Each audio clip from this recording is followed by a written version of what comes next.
Once there was a preacher by the name of Ted Haggard who stumbled from the path, or you might even say staggered.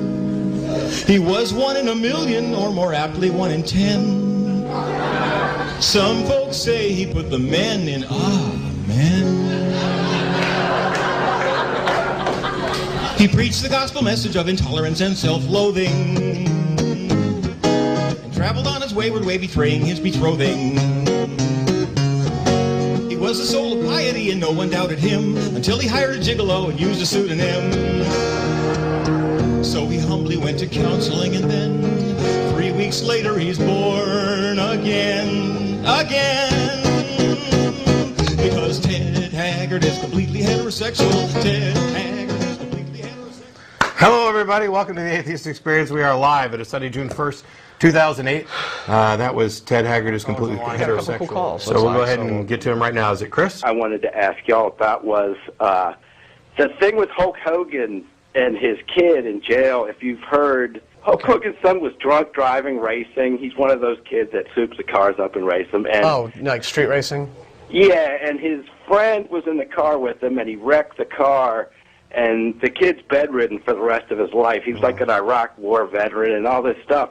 And the other day, they released this tape because when you're in jail, which he was sentenced to 8 months in jail, Hulk Hogan's son, you can, your conversations can be recorded talking to people on the outside, and they released a tape where Hulk Hogan tells his son that the reason why that guy's in a coma, that it's not his son's fault, it's because he did something so bad that God was punishing him.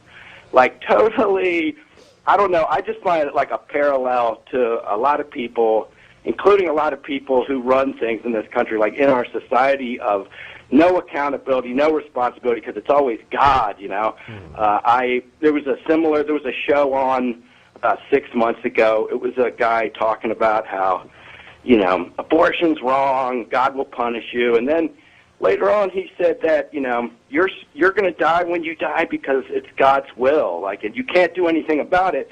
And once again, I just find it really hypocritical that, babies are aborted, and yet that's not God's will, how they can see it both ways, how... They do, though. It just doesn't make any sense. I was just wondering what you guys had to say. Yeah, I've heard this before, where everything happens according to God's will, but we also have free will, and those two things are definitely in conflict. Yeah. If God's already got everything planned out, then you don't really have any free will. I hadn't heard about Hulk Hogan. I had heard similar absurd claims. I mean, there's claims about, why hurricanes hit different areas, and it usually has got something to do with the gay population. Yeah. And then you got Sharon Stone, who's moronically blaming the earthquakes in China on the bad karma for not treating the Dalai Lama properly. Right. I mean, you're going to find this without any boundaries on a specific religion. It's just the irrational way in which people think, largely. But I agree with one thing. Trying to make sense of something. Well, one thing that Chris said was, I think, is sort of the key of all of this, is that a lot of what religion allows people to do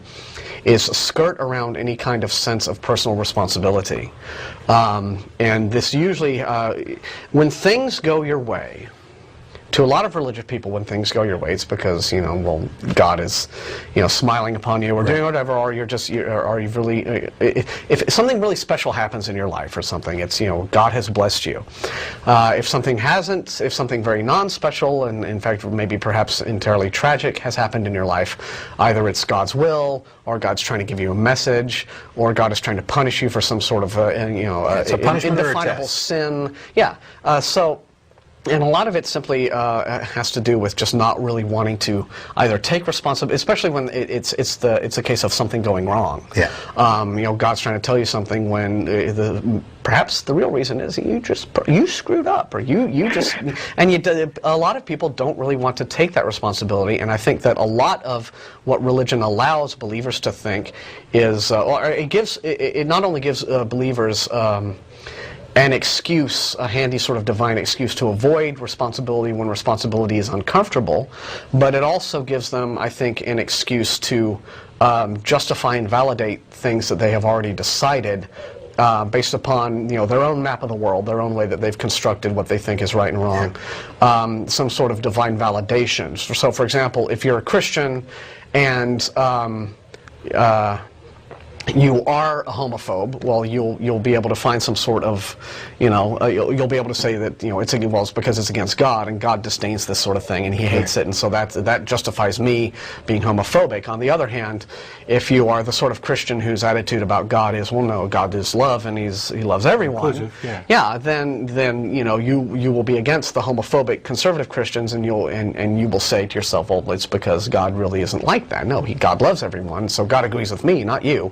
And so it gets back and forth. You see a lot of these little internecine squabbles within Christianity. And you can't put them all in one bucket. Yeah, where people saying, paint them all with one brush. Well, they're saying, well, my position is the godly biblical one. Right. No, mine is. Well, no, mine, yours, no. And so you get a lot of these little arguments. So yeah, I think a lot of it is trying to either avoid responsibility.